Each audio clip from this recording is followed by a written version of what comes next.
Good morning students. Principles of design and sketching का एक topic है, tools used in textile design. इस topic में हम देखते हैं कि डिफरेंट टूल्स जो यूज किए जाते हैं डिजाइनिंग बनाने के लिए। तो सबसे पहले इंपॉर्टेंस ऑफ टूल्स। टूल्स क्यों जरूरी हैं? आपको कोई भी काम करना है, कोई भी चीज क्रिएट करना है, कोई आर्ट वर्क में कोई सेक्शन है, कोई पोर्शन है, जैसे मान लीजिए आपको कहीं पर सर्किल क्रिएट करना है, आपको रेक्टेंगल चाहिए, आपको डिजाइन का एक रिपीट बना लिया, उस रिपीट को आप रेक्टेंगुलर रिपीट का पहले डायमेंशन सेट कर लिया, उसके अंदर आप वर्क करेंगे। मान लीजिए कोई मोटिव था, मोटिव को आपको इनलार्ज करना है तो आपको ग्रिड्स क्रिएट करनी पड़ती हैं। तो इस तरीके कोई भी फंक्शन आपको करने हैं तो आपको इन टूल्स की जरूरत पड़ेगी जो मेजरमेंट कर सकें, जो आपको इन सारे आर्टवर्क्स को क्रिएट करने में मदद कर सकें।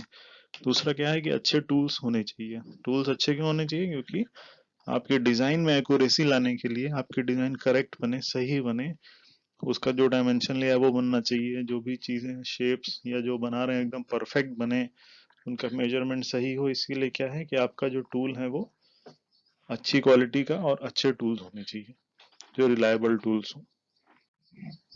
तो कुछ टूल्स के बारे में देखते हैं। सबसे पहले ड्राइंग बोर्ड। तो सबसे पहली जरूरत क्या है कि हमारे पास एक लार्ज फ्लैट सरफेस होना चाहिए, एक बड़ा सा सरफेस होना चाहिए जिसपे हम पेपर को फिक्स कर सकें और उस पर हम वर्क करें। इस टाइप के बोर्ड्स आपने इंजीनियरिंग ड्राइंग में देखे होंगे, आर्किटेक्चर में देखे होंगे, टेक्सटाइल डिजाइन में भी इस टाइप के बोर्ड्स यूज कर सकते हैं, जिनमें हम शीट को फिक्स कर दें ताकि हमारी शीट जो है पूरे काम करते समय मूव ना करे।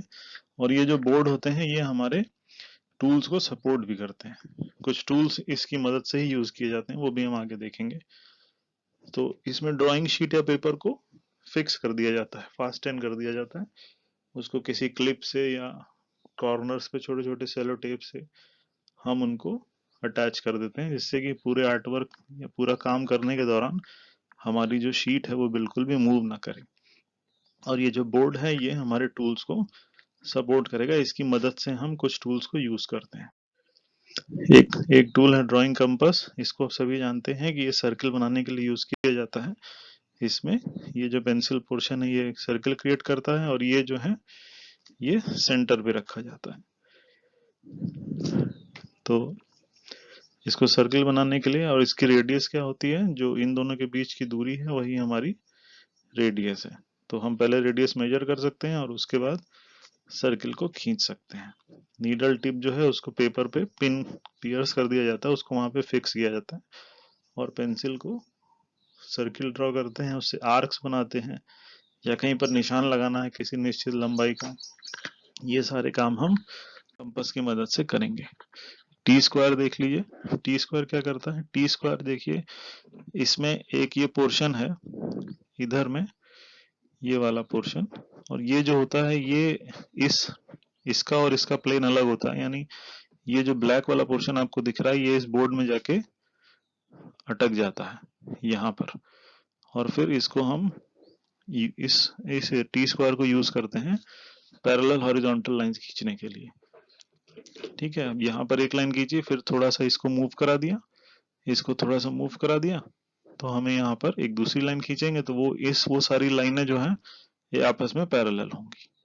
तो इस तरीके से हम टी स्क्वायर से पैरेलल लाइंस खींच सकते हैं। और अगर हम इस पे एक साइड स्क्वायर रख देते हैं 90 डिग्री का और इधर लाइन खींचते हैं तो ये परपेंडिकुलर लाइन हो जाएंगे। तो आपको अगर एक रेक्टेंगल बनाना है तो आप टी स्क्वायर और सेट स्क्वायर की मदद से एक परफेक्ट रेक्टेंगल जिसके ये सारे एंगल्स जो हैं ये परफेक्टली 90 डिग्री हो बना सकते हैं। फिर सेट स्क्वायर्स क्या करते हैं? सेट स्क्वायर्स होते हैं, इसमें कुछ कॉमन एंगल्स होते हैं जिनकी ज्यादा जरूरत पड़ती है, तो उन एंगल्स को इन सेट स्क्वायर्स में बना दिया गया है। तो यहाँ पर जैसे कि देखिए 30 डिग्री है, ये 30 है, ये 60 है, ये 45 है, ये 45 है, ये 90 है। तो ये एंगल्स बने हुए होते हैं और इनके डिफरेंट कॉम्बिनेशंस करने से, देखिए हम 15 डिग्री, 30 डिग्री, 45 डिग्री, 60 डिग्री, ये सारे एंगल्स हम डिफरेंट डिफरेंट कॉम्बिनेशंस करके इनके बना सकते हैं। तो जब भी हमें एंगल्स बनाने हैं तो कोई जरूरी नहीं हम हमेशा प्रोटेक्टर यूज करें, ऐसे कॉमन एंगल्स के लिए हम अपने सेट स्क्वायर की मदद से ही बना सकते हैं। ठीक है, और इसमें क्या है कि ये जो पोर्शन है ये वाला पोर्शन है, इसको आप टी स्क्वायर पे फिक्स भी कर सकते हैं। तो जब ये लाइन खींचेंगे और इसी के पैरेलल दूसरी चाहिए तो उसकी टी स्क्वायर पे मूव कराते रहेंगे, तो वो लाइनें हमेशा पैरेलल बनेंगी।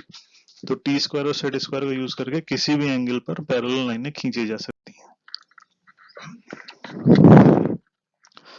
ये देखिए, कोई भी एंगल पर लाइन खींचनी है तो टी स्क्वायर और सेट स्क्वायर को यूज करेंगे। फ्रेंच कर्व्स, अब ये ज्यादा इंपॉर्टेंट टूल है टेक्सटाइल डिजाइन के लिए। इसमें क्या है कि जो कर्वेचर लाइंस होती हैं उनको जब हम फ्री हैंड से स्केच करते हैं तो वो इतनी स्मूथ नहीं क्रिएट होती, वो बहुत परफेक्ट लाइनें नहीं बन पाती। या जिन बच्चों को, जिन स्टूडेंट्स को का फ्री हैंड स्केचिंग बहुत अच्छा नहीं है, तो वो बहुत अच्छे आर्ट वर्क्स नहीं क्रिएट कर पाते। तो उसमें मदद करने के लिए फ्रेंच कर्व्स हैं। इसमें देखिए, इसके जो ये एजेस हैं, ये अलग अलग जगह पर अलग अलग कर्वेचर के हैं। इसमें बहुत सारे कर्वेचर्स पहले से बनाए हुए हैं, ठीक है। तो इसको यूज करके आप कर्व लाइनें खींच सकते हैं, और वो एकदम स्मूथ होंगी, जैसी स्केल से लाइन खींची जाती है स्ट्रेट, उसी तरीके से कर्व लाइन खींच सकते हैं। इसमें जो रेडियस है ये वेरी करता रहता है सब जगह, इस पूरे कर्व में पूरी जगह रेडियस वेरी करता रहता है। तो इसको कैसे करते हैं, इसमें पहले क्या है कि आप लाइट कलर पेंसिल से, लाइट हैंड से एक फ्री हैंड स्केच क्रिएट कर लीजिए।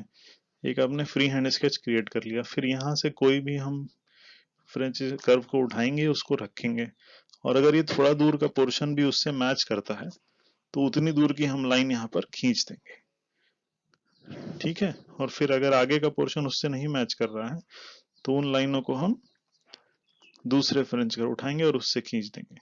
तो इस तरीके से करते करते हमारा पूरा कर्वेचर पूरा हो जाएगा, और कई सारे फ्रेंच कर्व्स को यूज करके फिर फाइनली हमें एक स्मूथ लाइन ऐसी मिल जाएगी।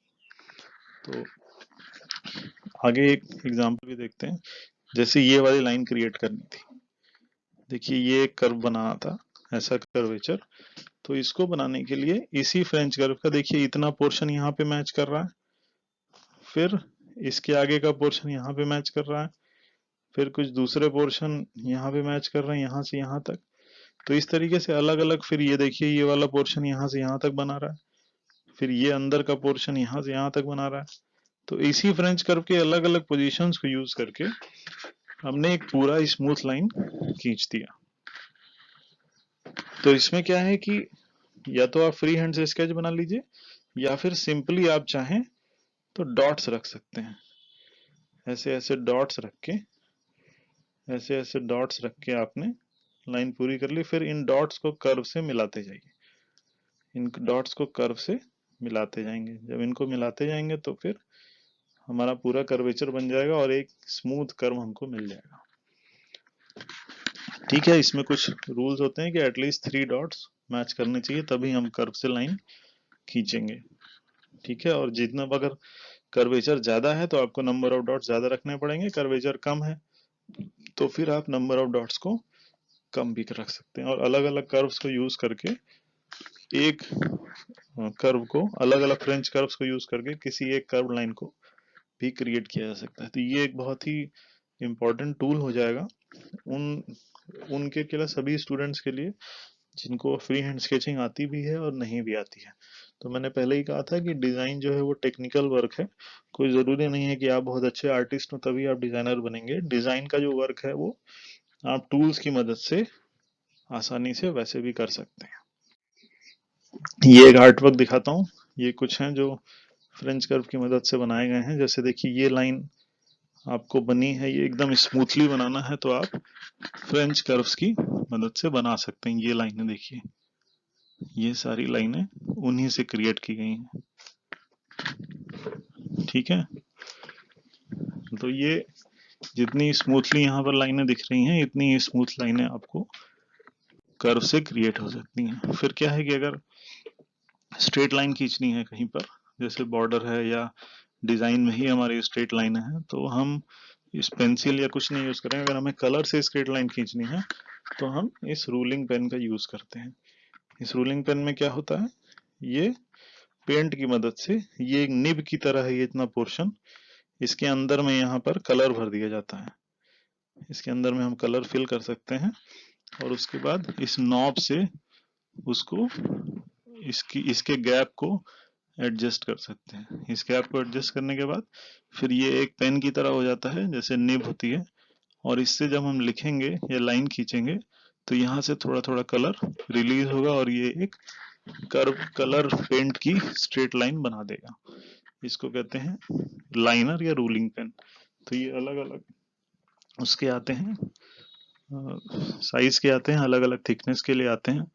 तो जैसी थिकनेस की आपको लाइन बनानी है आप उनसे यूज कर सकते हैं। ठीक है, इसमें लेने के लिए जो पेंट है आप उसको पहले गीला करेंगे, पानी या जो भी मीडियम है उसमें मिलाते हैं, और उसके बाद एक ऐसी विस्कोसिटी होनी चाहिए कि वो इसके अंदर से बाहर भी ना निकल जाए, मतलब इसके अंदर होल्ड हो सके, इतना गाढ़ा होना चाहिए, और यहाँ से आसानी से रिलीज हो सके, इतना गाढ़ा होना चाहिए। ज्यादा पतला होगा तो इसके अंदर होल्ड नहीं होगा, और बहुत ज्यादा गाढ़ा होगा तो रिलीज नहीं होगा। तो हमें दोनों को देखते हुए एक एडिक्वेट विस्कोसिटी का पेंट लेते हैं और उससे इस रूलिंग पेन को फिल करते हैं। फिल करने के लिए क्या है, ब्रश लेते हैं और ब्रश को डिप करके पेंट में और धीरे धीरे इस पे वाइप करते हैं, ऐसे ऐसे, तो इसके अंदर कलर आ जाता है। ठीक है, इसके नॉब को यूज करते हैं जो यहाँ पर दिया हुआ है, इसको यूज करते हैं उसकी थिकनेस को एडजस्ट करने के लिए। ठीक है, और फिर इसको एज अ पेन ही यूज कर सकते हैं लाइंस को खींचने के लिए।